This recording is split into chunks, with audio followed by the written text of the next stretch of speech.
सरकार यमुना पर खास फोकस कर रही है।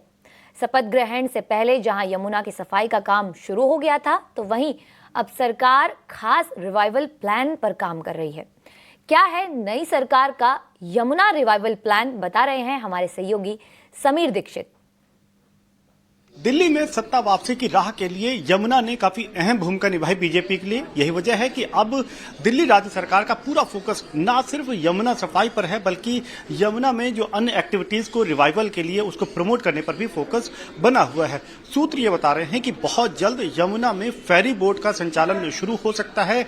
लॉन्ग टर्म प्रपोजल ये है कि दिल्ली से आगरा ताजमहल तक के लिए क्रूज बोट का संचालन किया जाए। और इन सब मुद्दों को लेकर के 10 फरवरी को दिल्ली में अहम बैठक हुई, जो IWAI inland waterways authority nodal जो अथॉरिटी है उसने बैठक करी और उसमें ये प्रस्ताव पर भी चर्चा किया गया कि शुरुआत में अगर दिल्ली में यमुना नदी पर अगर फेरी बोट चलाना है तो वो 4 किलोमीटर का एक स्ट्रेच है, जो कि हनुमान मंदिर से शनि मंदिर तक के लिए चला जा सकता है। उसके लिए IWAI ने ये सुझाव दिया कि जो ड्रेंचिंग होनी है वो तकरीबन 1 से 1.2 मीटर तक का होना चाहिए, ताकि फेरी बोट को ऑपरेट करने में सुविधा रहे, उसमें कोई दिक्कत ना आए। ये जो 4 किलोमीटर का स्ट्रेच जो प्रपोज किया गया है, इसमें चार्जिंग स्टेशन होगा, ताकि जो इलेक्ट्रिक और हाइब्रिड मॉडल बेस्ड जो फेरी बोट हैं वो ऑपरेट कर पाएं। और इसमें स्टॉपेज का भी प्रस्ताव दिया गया कि कहां-कहां पर स्टॉपेज दिए जा सकते हैं।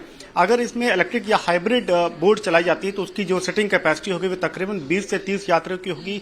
जो क्रूज बोट चलाने का है उसमें 50 यात्रियों की बैठने की क्षमता होगी। और लॉन्ग टर्म प्रपोजल यही है कि दिल्ली से ताजमहल तक के लिए यमुना पर क्रूज बोट चलाया जाए। तो इस अहम प्रस्ताव के साथ चर्चा और इस दिशा में कदम उठने शुरू हो गए हैं। राज्य सरकार का मानना है कि यमुना में जितना ज्यादा वो इसकी सफाई पर और इससे रिलेटेड एक्टिविटी को प्रमोट करेंगे, उतना ही ज्यादा उनका सत्ता में न सिर्फ बने रहना बल्कि लॉन्ग टर्म बने रहने में काफी हद तक मददगार साबित होगा।